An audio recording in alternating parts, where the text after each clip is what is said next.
بھائی میں ایک جملہ کہنے جا رہا ہوں، کتنی دفعہ آپ نے یہ محاورہ بولا ہے اور سنا ہے کہ چادر دیکھ کر پیر پھیلانے چاہیے؟ بولتے ہیں نا کہ بھائی تم نے اپنی حیثیت سے زیادہ کام کر لیا، چادر دیکھ کر پیر پھیلانے چاہیے۔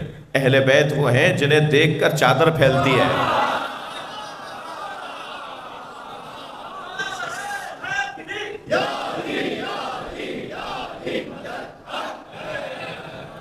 بھائی وہ ایک ہی چادر نبی پر بھی پوری اتر رہی ہے، وہ ایک ہی چادر، اس کے اندر حسن مولا آئے ہیں تو پوری اتر رہی ہے، حسین مولا آئے ہیں تو چادر میں پورے آ رہے ہیں، مولا علی آ گئے، جناب زہرا آ گئیں۔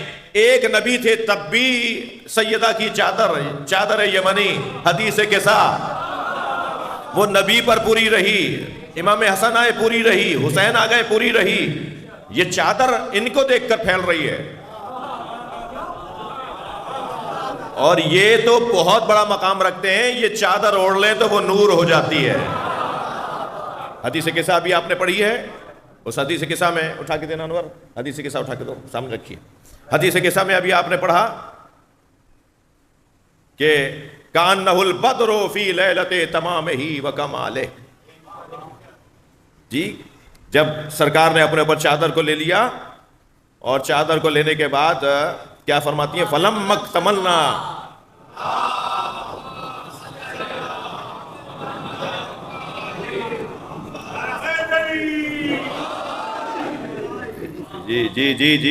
جی جب سرکار نے سب کو چادر میں لے لیا تو اس کے بعد بیوی فرماتی ہیں کہ کانہ البدر فی لیلۃ تمامہ و کمالہ۔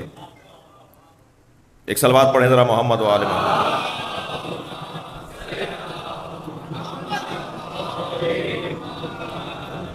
جب ہم اس چادر کے اندر آ گئے تو یتلألأ کانہ البدر فی لیلۃ تمامہ و کمالہ، یہ یتلألأ چمک رہا تھا، یہ جو چمک رہا تھا 14ویں کے چاند کی طرح، یہ نبی کا چہرہ نہیں تھا، یہ چادر تھی۔